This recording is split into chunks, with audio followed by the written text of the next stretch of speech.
Suatu kali setelah sebuah proyek multimiliar dolar selesai di Indonesia, sang dirjen dikunjungi oleh agen dari yang diberi tender itu, seorang bule. Nah, bule ini hidup di Jakarta sudah lebih 10 tahun, jadi dia bisa berbahasa Indonesia.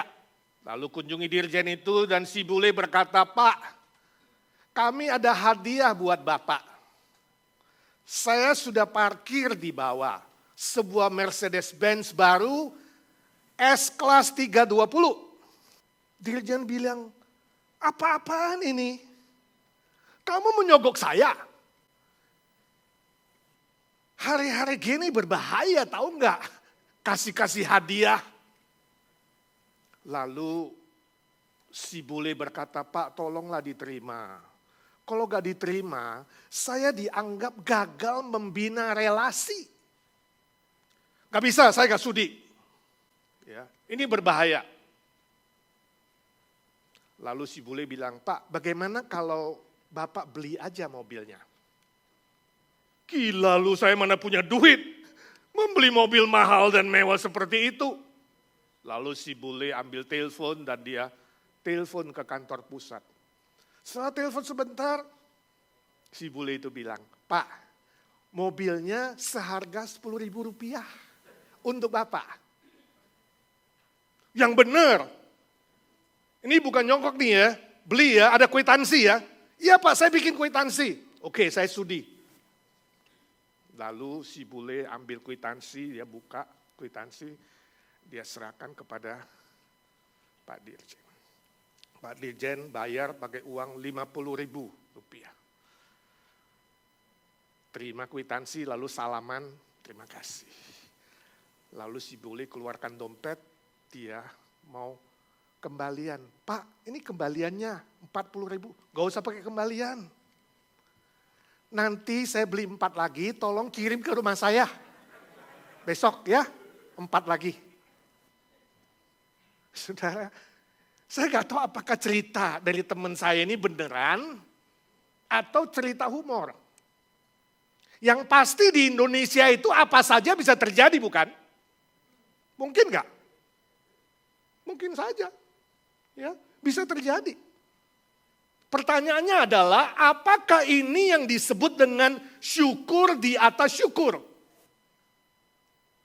Bagi si bule, syukur lu ya. Mau nyogok 1 mobil, sekarang rugi harus 4 mobil, tambah lagi. Bagi si pejabat, syukur gue. Tadi dikasih 1 mobil, sekarang gue bisa beli 4 lagi dengan murah. Cuma ceban 1.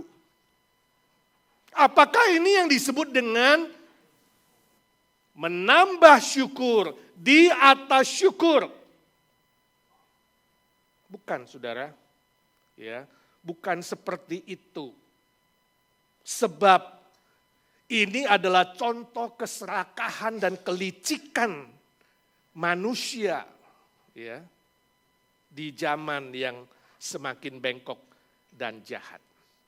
Hari ini kita akan belajar judul menambah syukur di atas syukur, tapi bukan seperti itu. Bukan seperti itu artinya, maknanya.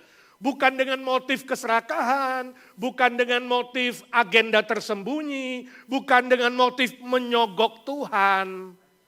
Bukan dengan motif-motif yang bersifat duniawi, bukan. Tetapi adalah motif, sikap, dan perbuatan yang mengingat cinta kasih dan kebaikan Tuhan.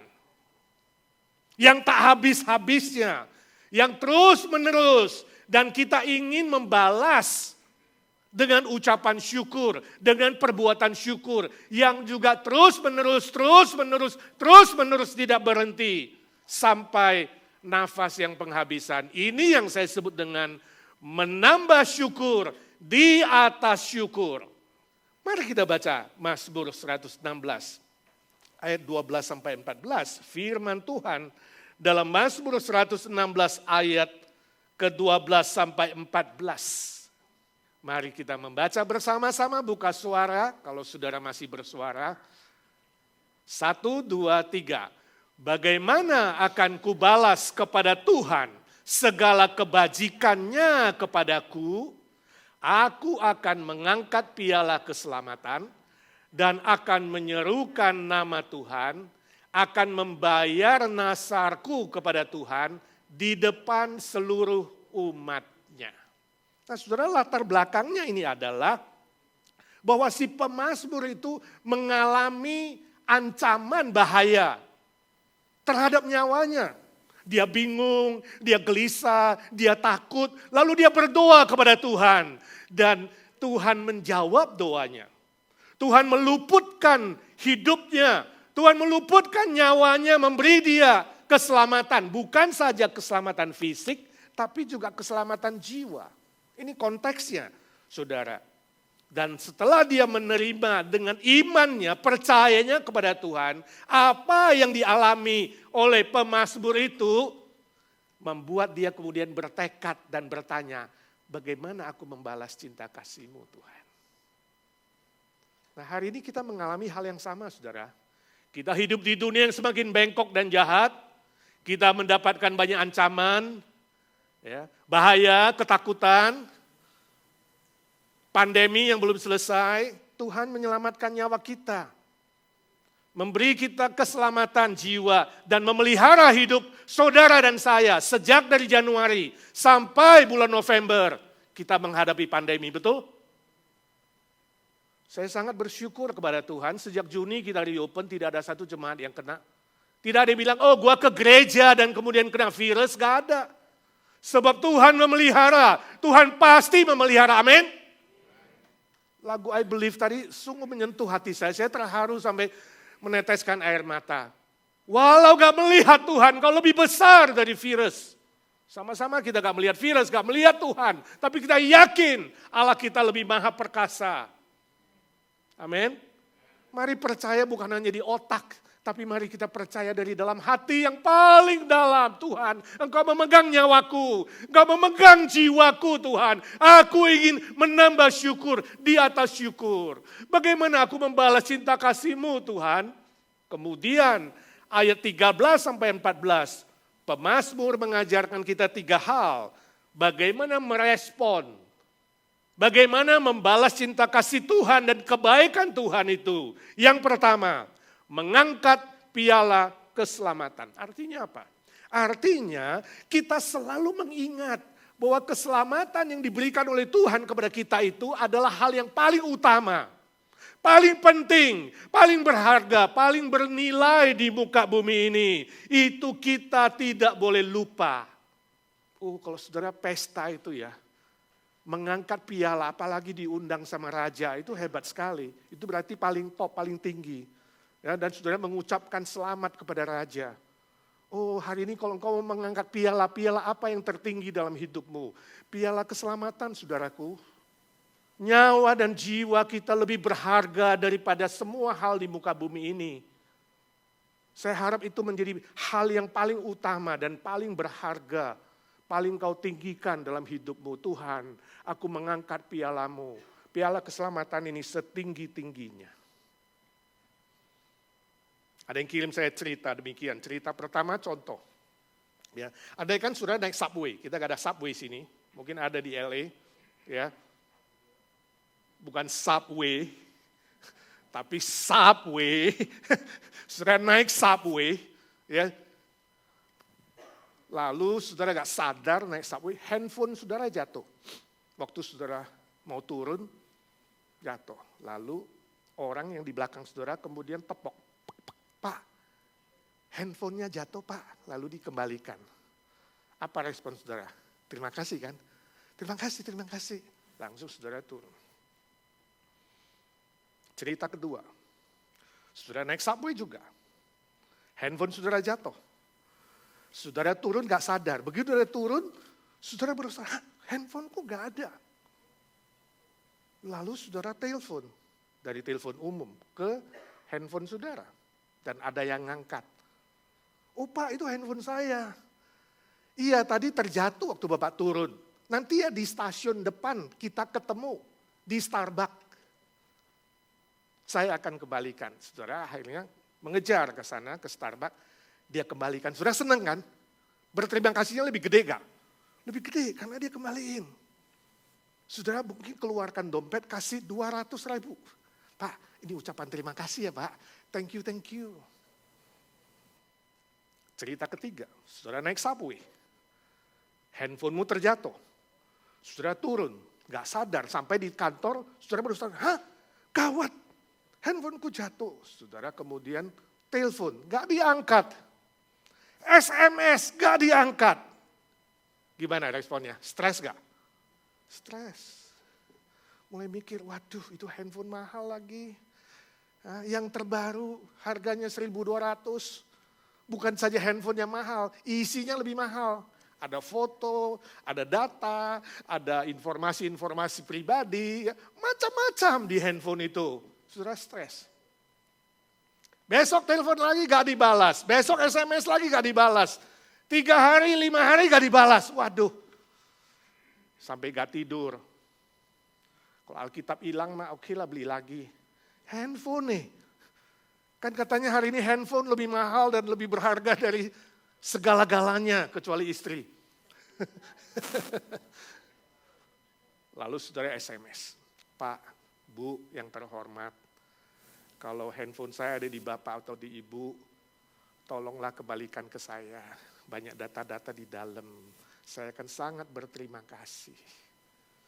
Sebagai imbalan rasa terima kasih saya akan memberi Bapak 5 juta rupiah. Sudah tunggu sehari gak dijawab, 2 hari gak dijawab, 3 hari masuk SMS, ting. Iya Pak, handphonemu ada di saya. Besok siang kita ketemu ya, di restoran Hongkong Plaza. Oke, saudara senang ya kan, excited. Besoknya ketemu, dapat handphone, saudara kasih hadiah berapa? 5 juta. Lalu terima kasih Pak. Oh ini sangat berharga Pak. Wah, puji-puji dia ya. Terima kasih.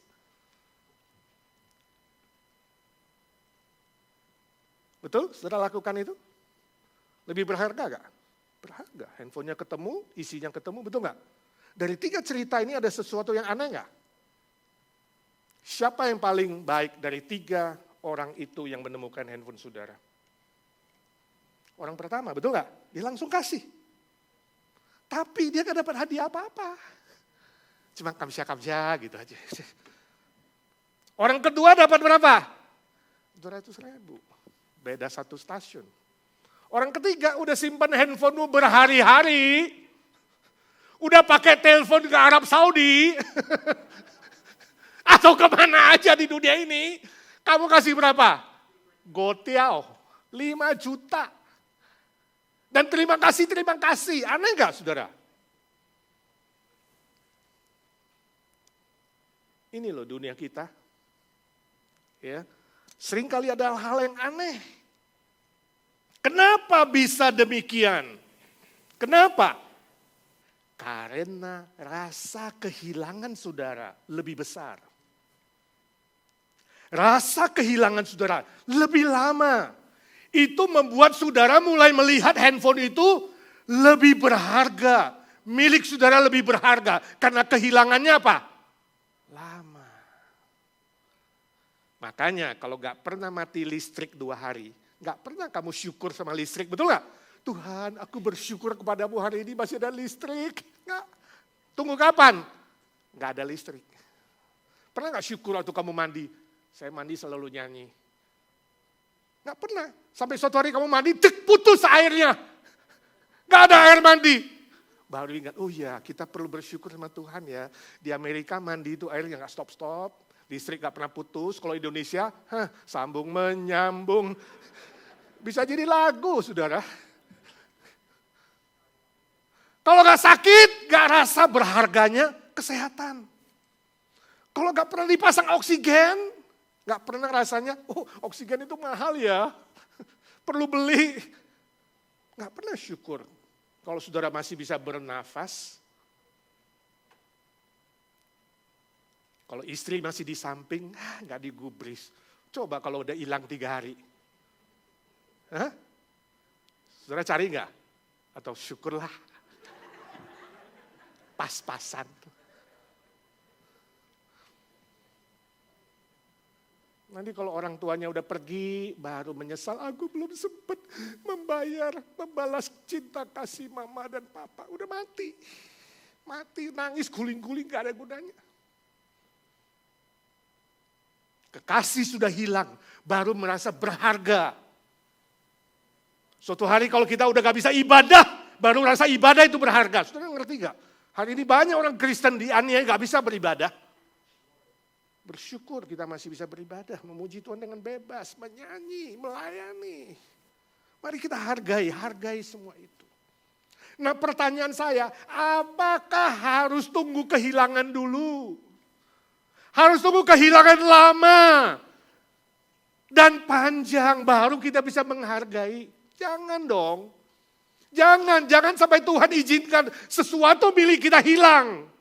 Yang berharga itu hilang baru kita nyesel minta sama Tuhan. Jangan. Tapi sekarang kita belajar mengucap syukur, berterima kasih. Jangan jadi orang yang tidak tahu bersyukur dan tidak berterima kasih. Jangan. Itu pemazmur mengajarkan kita. Membalas cinta kasih Tuhan, mengangkat piala keselamatannya. Setiap hari.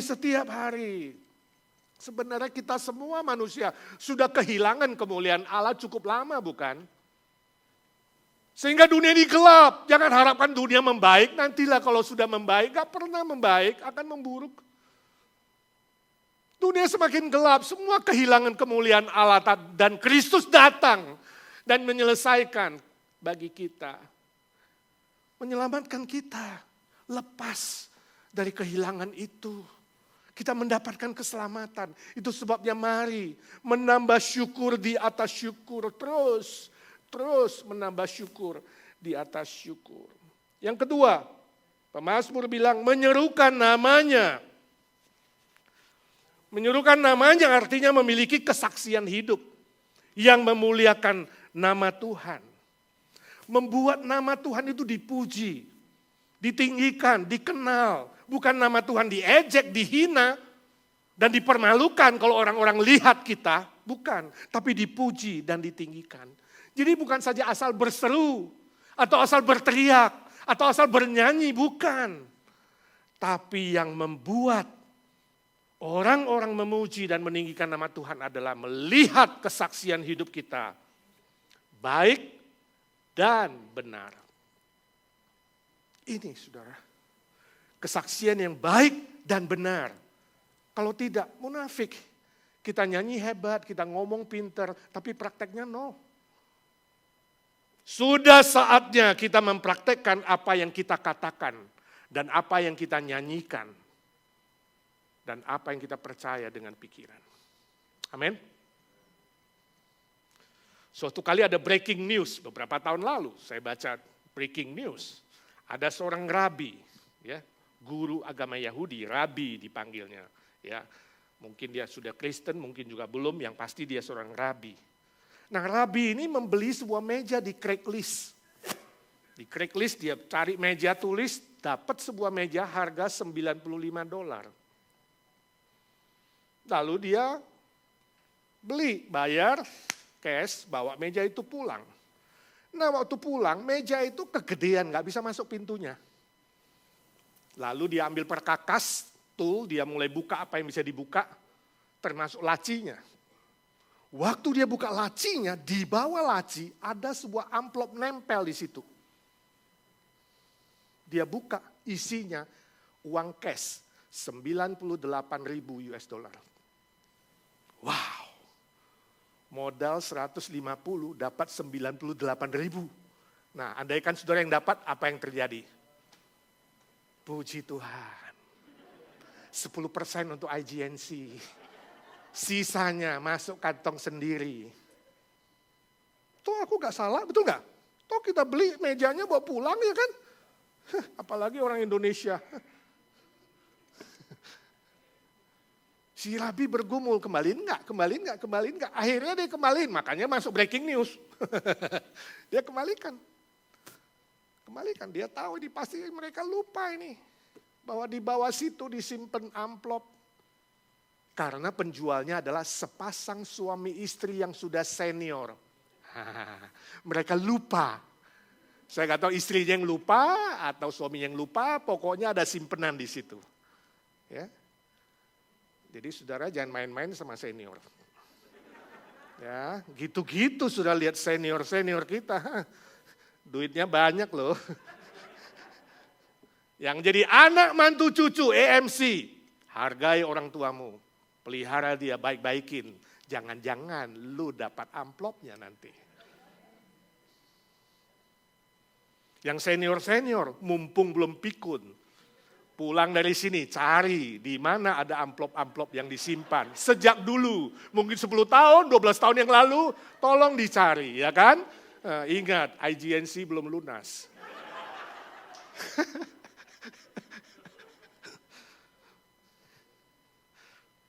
Timbang jatuh di tangan orang yang salah. Tapi poin saya adalah ini, saudara.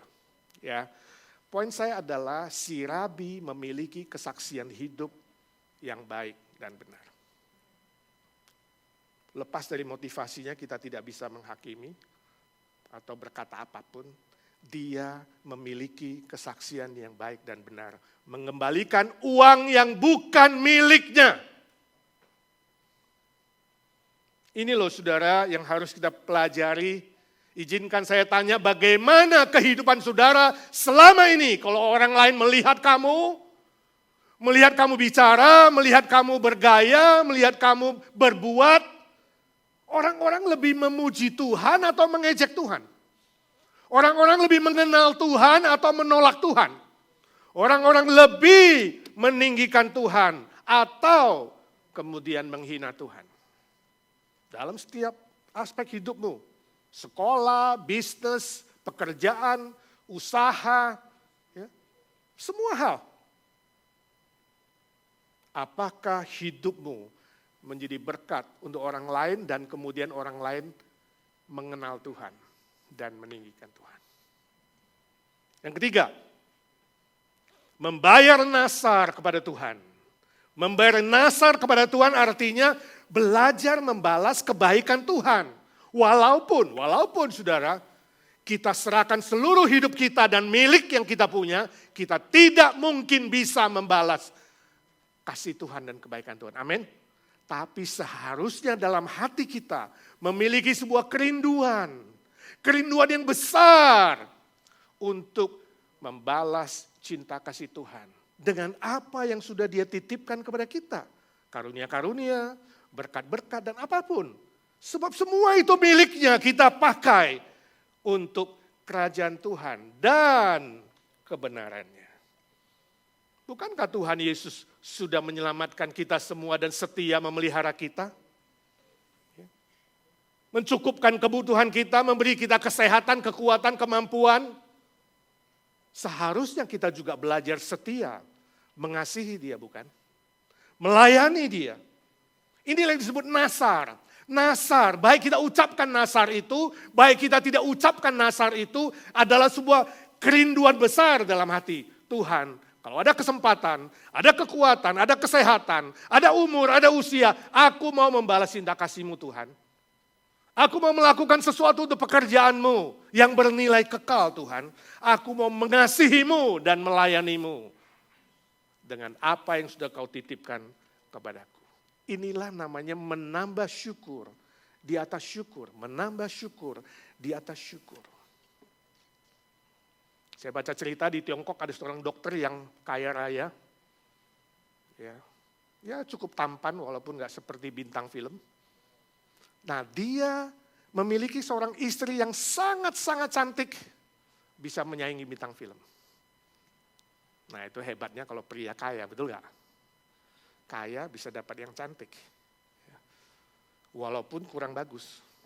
The beauty and the beast. Yang penting kaya. Menikah. Setelah menikah berapa tahun, istrinya mengandung. Setelah mengandung lahir seorang anak laki-laki. Nah anak itu ternyata tidak secantik mamanya. Dan tidak seganteng bapaknya. Jadi bapaknya bingung. Aku ini setengah bintang film. Istriku bintang film. Masa anakku kayak onyet? Kaget dia. Masa modelnya kayak begini? Hah? dia mulai curiga. Istri saya tidur sama siapa ya? Manusia negatif dulu. Ini anak saya bukan, atau ini anak tetangga. Waktu saya sibuk jadi dokter, dia ada nyeleweng nggak sama orang lain? Mulai curiga. Lalu dia mulai panggil detektif pribadi. Selidik punya selidik, selidik punya selidik. Ternyata istrinya dulu jelek sekali. Lalu operasi plastik, hidung dimancungin, mata digedein, ya, ini pipi ditarik, kulit dikencengin, wah, luar biasa. Gak cerita-cerita, ya, bisa jadi cantik. Siapa bilang yang jelek gak bisa jadi cantik? Jadi jangan khawatir, saudara, kalau dapat pasangan jelek, selain doa, perlu operasi.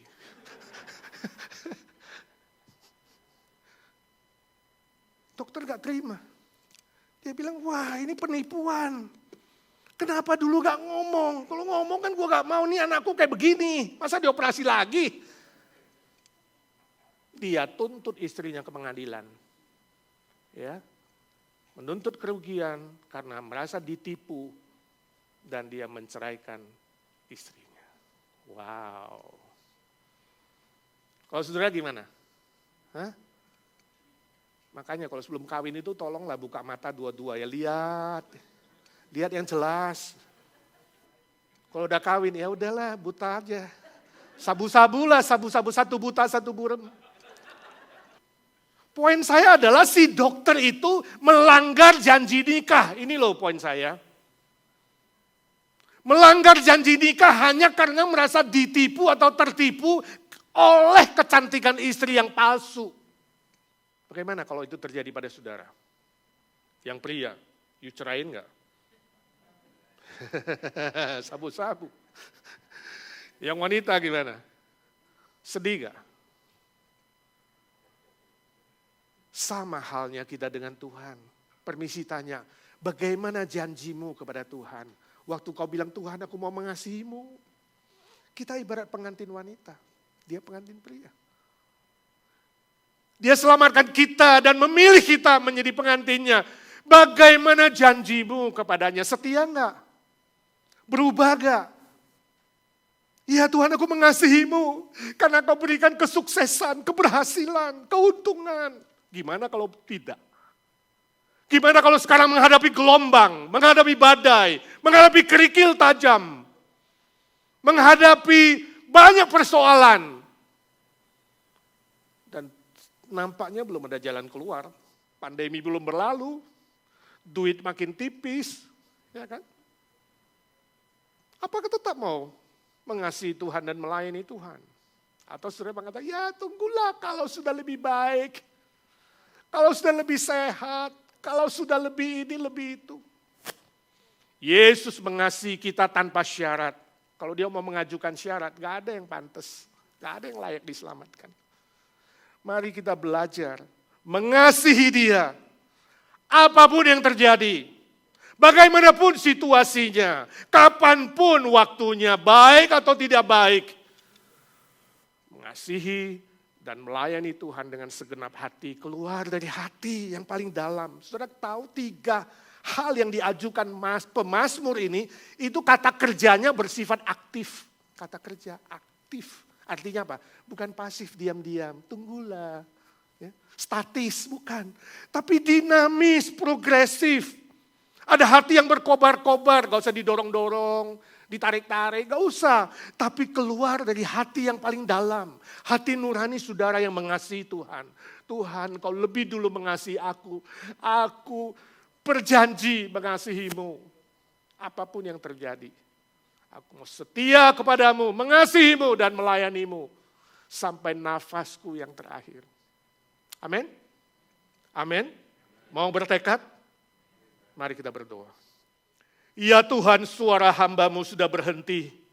Gua mendengar anak-anak-Mu bertekad, amin. Ingin lebih mengasihi Tuhan. Tolonglah semua kami, termasuk hamba-Mu. Mengasihi dan melayani-Mu. Dengan cinta kasih yang sudah kau berikan terlebih dulu bagi kami. Mengasihi dengan dinamis, dengan progresif, dengan aktif. apapun yang terjadi, bagaimanapun situasinya, dan kapanpun waktunya Tuhan. Semua hidup ini milik-Mu. Ajar kami memakai milik ini untuk kerajaan-Mu dan kemuliaan-Mu dan kebenaran-Mu yang bernilai kekal. Bukan untuk sesuatu kepentingan diri atau duniawi yang sementara. Dalam nama Tuhan Yesus Kristus kami berdoa dan bertekad di hadapan Tuhan. Amin. Tuhan memberkati saudara.